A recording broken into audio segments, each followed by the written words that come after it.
All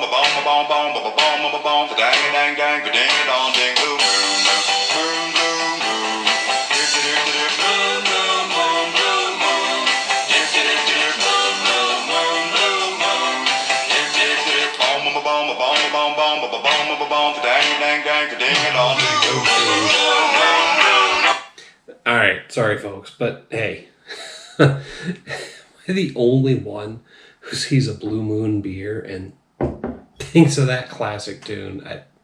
Maybe. I don't know, but I couldn't resist this time. Hey, I am the Mighty Plantain. Thanks for checking out this video. And we are looking at a beer from Blue Moon.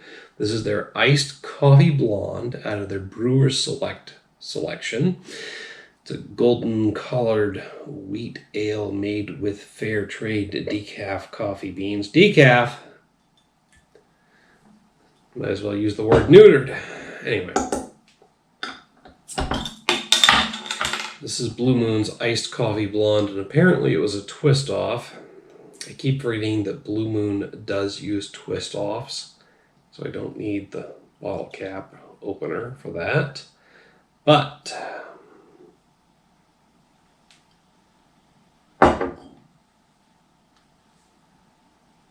damn, it's slightly hazy. I was not expecting that.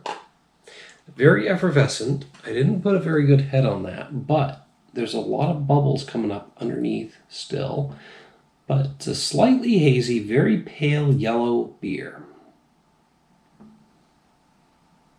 Interesting.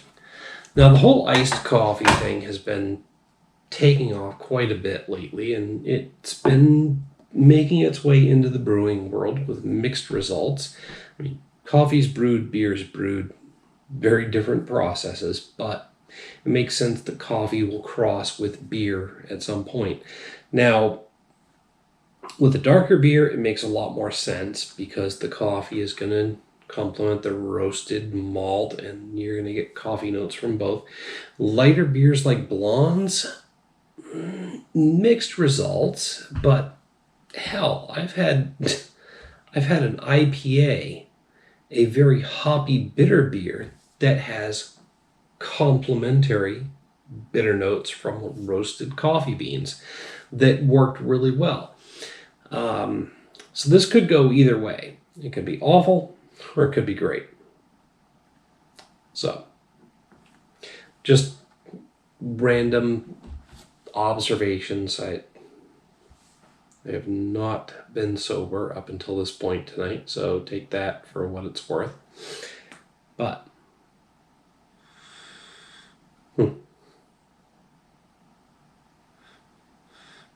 very neutral aroma on this.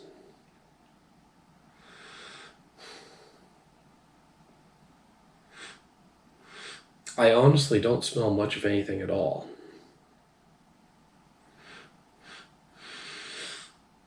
When I get really deep down in there, I'm getting a slight hint of beer.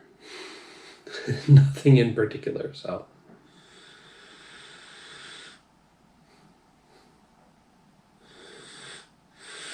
Maybe hints of honey.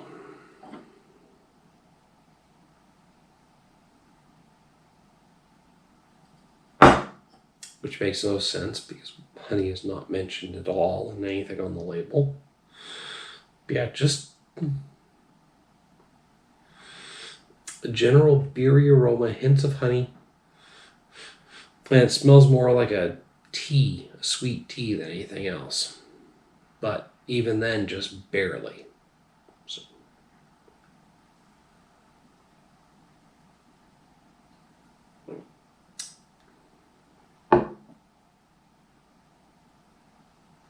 That's interesting.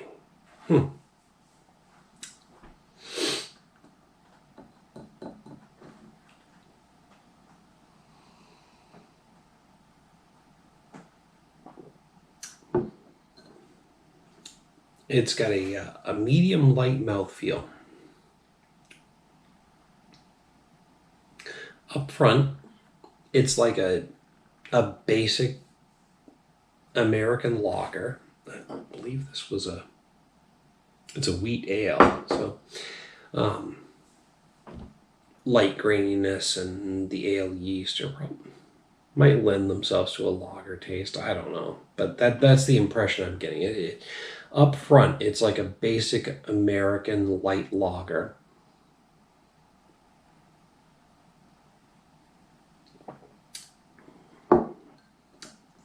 That gives way to some sweetness, some roasted coffee bitterness, and it finishes like a sun-brewed iced tea.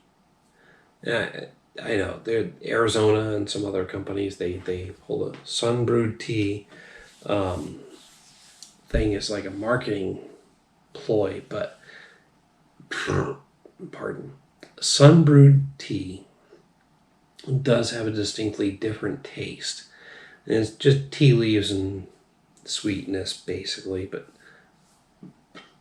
this finishes like a sun-brewed iced tea. It's definitely different. It's worth checking out. Again, up front, even though this is a wheat ale, it presents itself as a standard American lager. It hits you with some nice coffee bitterness notes.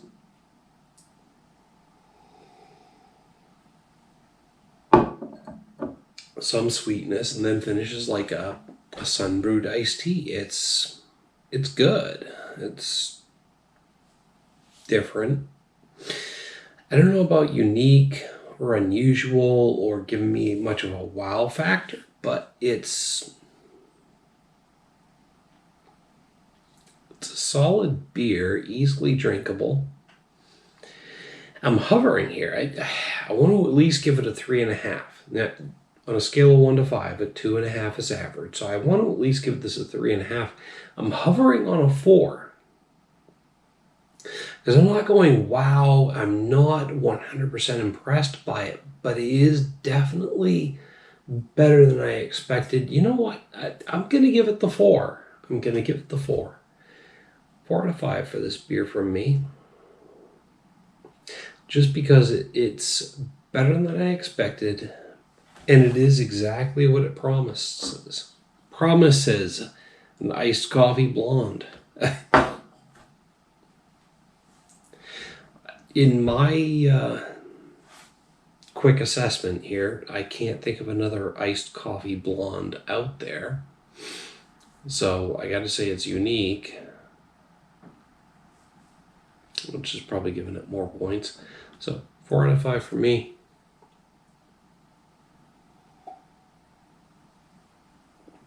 But that's just what I have to say about it. Hit me up down below in the comments, the email link. Love to hear what you have to say about this beer.